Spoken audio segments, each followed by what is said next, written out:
Pèlerin qui a très bien démarré avec le 42e titre, ce trophée des champions et puis la saison européenne qui commence dès samedi. Tribune bleue. Avec Erosport, des loisirs à la compétition, vous êtes sur tous les terrains.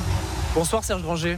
Bonsoir. Merci beaucoup d'être avec nous sur France Bleu Héros. On va donc parler avec vous de cette toute nouvelle saison qui débute pour les Montpelliérains.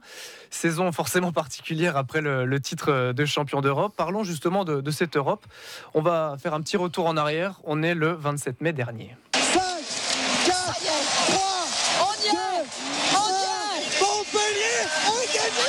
Montpellier, on s'en fout du titre de champion de France. On est vainqueur de la Ligue des Champions. Victoire 32 à 26 des Montpelliérains qui ramènent dans l'Hérault leur deuxième Ligue des Champions de l'histoire. Voilà, c'était à Cologne, un très beau moment. 3 mois après, qu'est-ce que ce titre européen, cette deuxième Ligue des Champions, a changé dans la vie quotidienne du club ? Oh, ça a changé dans les têtes, oui, je crois, les têtes des joueurs, puisque quand même gagner pour la deuxième fois pour le club et pour la première fois pour la plupart des joueurs, ce titre extraordinaire, avec la manière en plus, hein, c'est quelque chose qui est assez extraordinaire. Alors, dans le quotidien, je crois qu'on a fait en sorte que les garçons ne prennent pas la grosse tête. Parce qu'un titre comme celui-ci, ça peut de temps en temps c'était le principal enivrer. Oh, c'est pas le principal, mais c'en est un. Il faut rester humble parce que le rêve peut devenir très vite un cauchemar dans ce cas-là. Voilà. Donc, pour la vie du club, ça n'a pas énormément changé. Tout le monde s'est remis au travail au moment de la reprise. On a fait une reprise. Pas mal, oui. Avec ce trophée des champions. Un trophée des champions qui vient bien. Hein. On dit toujours que le trophée des champions, c'est pas vraiment une compétition officielle, mais enfin bon, quand on l'a, c'est plutôt bien. Surtout que ça faisait un petit moment qu'on l'avait pas gagné, donc on l'a ramené. C'est vraiment très très bien de débuter par une belle victoire. Alors justement, sur une belle équipe, vous avez vu vos adversaires au trophée des champions, qui était quasiment le Final Four de la Ligue des Champions, avec le PSG, Nantes et Saint-Raphaël. Également en cette reprise de championnat, jeudi dernier contre Aix. Est-ce que aussi ce titre européen a changé le regard des adversaires ? Certainement. Aujourd'hui, nous sommes la cible. Il est évident que chaque match, ce sera pratiquement un match de coupe, puisque les adversaires vont venir et vont vouloir faire tomber le champion d'Europe. Oui, faire tomber le champion d'Europe. C'est clair que c'est un super trophée pour une équipe s'il y arrive, mais on n'est pas invincible, mais on craint personne de ce côté-là. Le premier match a été dur. Hein, le match contre Aix-en-Provence, en première journée de championnat. A été dur, et je pense que les autres aussi, puisque le niveau du championnat de France en handball est devenu le premier niveau européen, et les équipes aujourd'hui se tiennent. Hein, Et sur on y reviendra sur ce championnat, sur les conséquences du titre européen. Ça a amené aussi un gros chantier cet été, beaucoup d'annonces, la future rénovation du Palais des Sports René Bougnol, une nouvelle salle d'ici 4 ans du côté d'Odysseum vers le nouveau stade de foot également. Tout à fait, ouais. Des tarifs négociés à l'Arena pour pouvoir enfin jouer une grande partie des matchs de la Ligue des Champions à l'Arena de Montpellier. Le haut niveau, c'est ça aussi, c'est des gros sous. Le haut niveau, c'est surtout des moyens et des infrastructures qui permettent aux clubs et aux équipes professionnelles de bouger et de se développer. Alors aujourd'hui à Montpellier, Bougnol, c'est symbolique, mais un peu vieillot quand même, hein, un peu vieillot. Et puis Bougnol, le problème, c'est que dans 2 ans ou 3 ans, ce ne sera plus aux normes. C'est ça, la Ligue européenne vous a imposé de jouer maintenant tous les matchs d'ici 2-3 ans à l'Arena. Voilà, dans une salle en tout cas aux normes. Voilà. Et Bougnol, c'est trop difficile de remettre aux normes. Bougnol, ça fait des travaux trop conséquents. Donc Bougnol va être restauré, bien sûr, pour pouvoir passer ce cap-là. La nouvelle salle a été annoncée par le président de la métropole, Philippe Sorel. Cette salle, elle répondra vraiment à un besoin qui va nous combler, parce que une salle de 5 à 6 000 personnes, 5 à 6 000, avec une salle d'entraînement à côté, des infrastructures sportives de préparation, au moins du niveau de ce qu'on a à Bougnol, déjà très bien. C'était obligé pour Montpellier pour perdurer dans le top 8 européen. Aujourd'hui, toutes les grandes équipes européennes ont des installations qui sont nettement supérieures à celles de Bougnol. C'est clair et net. Nous, aujourd'hui, on a à Montpellier l'Arena où on peut jouer, mais on n'est pas propriétaire de l'apport de l'Arena. Ça coûtait visiblement un petit peu cher. Et ça coûtait vraiment très cher. On pouvait pas. L'année dernière, nous n'avons pas pu jouer aussi souvent. Là, aujourd'hui, cette année, nous allons pouvoir jouer. Les discussions ne sont pas tout à fait terminées, mais il y a une volonté réelle que l'on puisse s'exprimer dans cette magnifique salle. C'est intéressant justement ces négociations de prix sans rentrer dans le côté technique, mais est-ce que ça veut dire aussi que ce titre européen a changé la perception peut-être des politiques ou des gens en charge de ces salles, de ces infrastructures ? Alors, avant même d'avoir le titre, déjà nous étions en discussion et pratiquement en solution.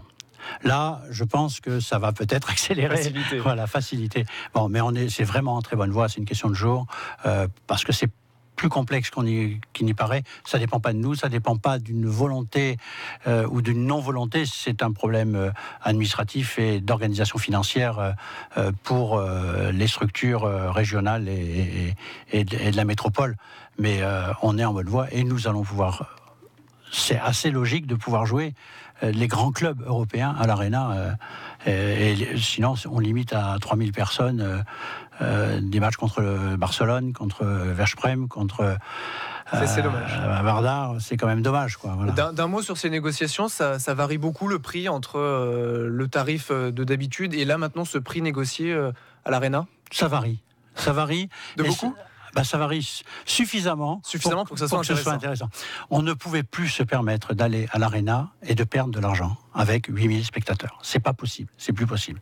C'est pas possible. Et puis, moi, en tant que président et avec le comité directeur, avec l'autre président et avec le manager général, on ne peut pas mettre le club en difficulté financière alors qu'on est aujourd'hui à l'équilibre.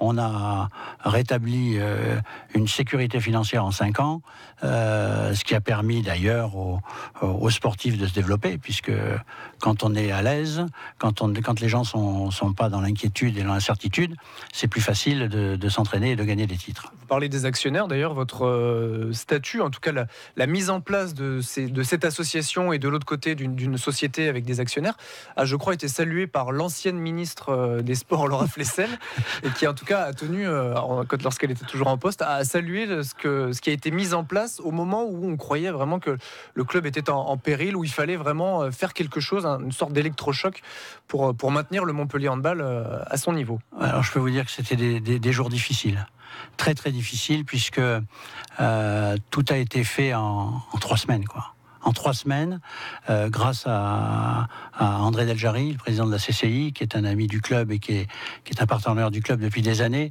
grâce aux politiques qui nous ont soutenus à ce moment-là, on a pu réunir 17 chefs d'entreprise qui ont dit oui de suite. Et qui ont renfloué nos pertes et de telle manière à pouvoir repartir sur de bonnes bases. C'était exagéré de dire que le Montpellier Handball pouvait mourir ou c'est la réalité ? Ah non, le Montpellier Handball pouvait mourir. Je peux vous dire que j'étais à 8 à 10 jours d'être obligé d'aller au tribunal de commerce déposer le bilan. Ah non, c'est clair et net. On était vraiment très très mal. Et une succession de choses et d'autres, on ne va pas revenir là-dessus. Toujours est-il qu'il y a la volonté, mais un club comme le MHB ne pouvait pas mourir à Montpellier. Personne ne l'aurait laissé mourir, la preuve. Et est-ce qu'aujourd'hui, quand vous vous baladez dans René Bougnol, en passant devant ces 2 trophées de Ligue des Champions, vous vous dites on revient vraiment de loin ? On ne se le dit plus maintenant. On se l'est dit pendant pas mal de temps. Maintenant, on ne se le dit plus. Maintenant, on a tourné la page. On est vraiment dans le développement. On est vraiment dans le développement. On est reparti sur des idées, des projets, des initiatives qui ont été déjà mis en place. Et puis, on a une équipe qui, cette année, est consolidée. C'est pratiquement la même que l'année dernière. Peu de changements, un apport intéressant avec ce nouveau pivot. Franchement, aujourd'hui, on est tourné vers l'avenir. Alors on y pense de temps en temps, on se dit on revient de loin, mais bon, ça y est, on est en route maintenant, il faut regarder l'avenir. Alors l'avenir, c'est mercredi le championnat à Toulouse et samedi déjà la reprise de la Ligue des Champions pour défendre votre titre cette saison. Poule pas facile, poule haute cette année, alors que Montpellier était d'habitude cantonné aux poules basses. Donc on schématise rapidement, c'est beaucoup plus compliqué d'accéder ensuite au quart, au demi ou au Final Four. Vous avez des matchs en plus. Poule compliquée, je le disais, le Vardar, le FC Barcelone, Kielce, Rhein-Neckar. J'en oublie encore Kristianstad, je crois. Brest. C'est un beau morceau pour le champion d'Europe en titre. Là. Ah oui.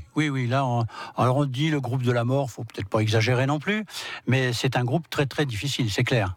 Mais de toute façon, il faut les rencontrer à un moment ou à un autre. Alors donc, si c'est pas au Final Four, c'est un pool. Et puis on les a battus, donc on sait faire. Voilà, il faut se dire ça. Et ce match se joue, le premier match face au Vardar, samedi à Rosny-Bougnolles. Oui. Pourquoi Rosny-Bougnolles ? Pour des raisons de disponibilité de l'aréna, sinon ça se serait joué. D'accord. Oui, parce qu'il y a les basketteurs le dimanche à l'aréna pour un match de qualification. On a essayé de voir, mais c'est absolument pas possible de pouvoir préparer les terrains. C'est trop compliqué, c'est trop différent. Quand il y a eu ce tirage au sort de la poule A avec Montpellier, vous vous êtes dit on peut sortir tranquillement de cette poule ? Tranquillement, peut-être pas exagéré. On peut le faire en tout cas. Mais c'est un beau challenge. Et puis ça fait des beaux matchs, quoi. Ça va faire de très très beaux matchs. Ça va faire aussi certainement des beaux succès parce que on craint personne. Franchement, de ce côté-là, tout est possible. Je peux vous dire que autant le staff sportif que les joueurs. Sont bien en place. On parlait de la perception de l'adversaire tout à l'heure avec ce titre de champion d'Europe. Maintenant, même au niveau européen, vous allez être attendu. Là, à Montpellier, tout le monde a vu le Final Four avec les 3 clubs français, comment ça s'est passé à Cologne. Maintenant, tout le monde sait où placer Montpellier sur la carte, sans doute déjà. Et puis aussi, votre équipe qui a quasiment pas changé. Maintenant, vous êtes attendu aussi au niveau européen. Tout à fait. D'ailleurs, on est attendu bien sûr par les équipes. Puis vous disiez, on sait où est Montpellier sur la carte européenne. Je pense que... Tout à l'heure, vous me posiez la question, qu'est-ce que ça a changé au quotidien ? Alors, c'est pas au quotidien, mais je pense que ce titre de champion d'Europe a été beaucoup plus reconnu à l'extérieur que sur le territoire. Mais c'est assez logique. C'est-à-dire qu'il y a eu énormément de médias qui ont parlé de Montpellier dans toute l'Europe, même au-delà de l'Europe, puisque nous avons des joueurs étrangers, bien évidemment, puisqu'on a plusieurs nationalités. Donc dans chaque pays, jusqu'en Argentine, etc., il y a eu des reportages sur Montpellier. Et donc c'est une très très bonne image du territoire, de l'ensemble du territoire, que ce soit Montpellier, le département ou la région. Et ça nous donne une responsabilité d'ambassadeur, en fin de compte, du territoire. C'est aussi un des rôles et une des missions du MHB. On va parler dans un instant de l'effectif montpelliérain avec Serge Granger, le président du Montpellier Handball. France Bleu. France Bleu Héros. Le son de la rentrée. Bonjour, c'est Guillaume Rouland. Chaque matin, je reçois les hommes et les femmes qui font l'actualité dans l'Hérault. Parce que l'info va vite, elle mérite d'être décryptée. L'invité de France Bleu Hérault matin, demain à 8h-10. Bonne rentrée avec France Bleu Hérault. France Bleu. Vivez la saison du MHSC sur France Bleu Hérault. C'est la 5e journée de championnat pour Montpellier.